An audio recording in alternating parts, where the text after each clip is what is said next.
সেতু নয়, যেন মরণ ফাঁদ। যে কোনো সময় ঘটতে পারে বড় দুর্ঘটনা। সেতুটির মাঝখানের গার্ডার ভেঙে গিয়ে দেবে গেছে, পিলারগুলো ফাটল ধরে একদিকে কাত হয়ে গেছে। নোয়াখালীর কোম্পানীগঞ্জ উপজেলার চরপার্বতী ও চরহাজারী ইউনিয়নের মাঝ দিয়ে বয়ে যাওয়া ছত্তরিয়া খালের প্রায় 2 যুগ আগে নির্মিত সেতুটি দীর্ঘ সময় ধরে ভাঙন ঝুঁকিতে থাকার পরও যেন দেখার কেউ নেই। বড় ধরনের দুর্ঘটনার পরেই হয়তো টনক নড়বে কর্তৃপক্ষের। প্রতিদিন হাজার হাজার মানুষ জীবনের ঝুঁকি নিয়ে পার হচ্ছে ভাঙা এই সেতু। ছোট ছোট বিভিন্ন প্রকার যানবাহনও চলছে অবাধে। এমনকি 2 ইউনিয়নের অন্তত 10টি শিক্ষা প্রতিষ্ঠানের শিক্ষার্থীরা প্রতিদিন বাধ্য হচ্ছে ঝুঁকি নিয়ে যাতায়াত করতে। দীর্ঘদিন ধরে সেতুটি সংস্কার বা পুনর্নির্মাণের কোনো উদ্যোগ নেওয়া হয়নি। স্থানীয়রা বলছেন, এটি এলাকাবাসীর চলাচলের একমাত্র মাধ্যম। তাই দ্রুত সেতুটি পুনর্নির্মাণের দাবি জানাচ্ছেন তারা। এই পোল দিয়ে সরহাজারী চরপার্বতী ইউনিয়নের 2 দিক থেকে দৈনিক হাজার হাজার লোকজন, নারী পুরুষের যাতায়াত।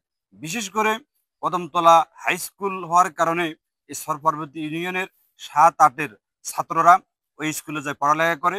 পড়ালেখা করার কারণে এই পোলটি অতি তাড়াতাড়ি করার জন্য আমি জোর দাবি জানাচ্ছি। সরহাজারী চরপার্বতী মিলি আমাদের যে একটা হোল ভাঙ্গি গেছে, এই হোলটার মেরামত দরকার। সরহাজারী চরপার্বতী অনেক লোক এখান থেকে আসা যাওয়া করতেছে। এই হোলটা যদি ভাঙি যায়, আমাদের সরহাজারীর লোক, চরপার্বতীর লোক একটা মিল মহব্বতটা উড়ে যাবে। এই হোলটা আমাদের অনেক দরকার। এদিকে কোম্পানীগঞ্জ উপজেলা এলজিইডি কর্মকর্তা বলছেন, স্থানীয়দের আবেদনের ভিত্তিতে আমরা সেতুটি পুনর্নির্মাণের উদ্দেশ্যে ডিপিপি অনুমোদনের জন্য প্রেরণ করেছি। ডিপিপি অনুমোদন হলেই কাজ শুরু হবে বলে আশা করছি। আমাদের কাছে একটা নিউজ আসে, নিউজের প্রেক্ষিতে আমরা রাস্তাটি ভিজিট করি। এখানে আসলে সত্যিকার অর্থে বৃষ্টি খুবই গুরুত্বপূর্ণ, জনগুরুত্বপূর্ণ এবং ঝুঁকিপূর্ণ রয়েছে। আমরা ইতিমধ্যে 150 মিটার ব্রিজ প্রকল্পে ডিপিপি ভুক্ত করার জন্য আমরা প্রস্তাবনা প্রেরণ করেছি। ডিপিপি অনুমোদন হলে আমরা আশা করতেছি খুব দ্রুত সম্ভব ব্রিজের কাজটি সম্পন্ন করা যাবে এবং জনগণের দুর্ভোগ লাঘব। প্রতিদিন হাজারো মানুষের ঝুঁকিপূর্ণ চলাচলের একমাত্র মাধ্যম হয়ে দাঁড়িয়েছে এই ভাঙা সেতু।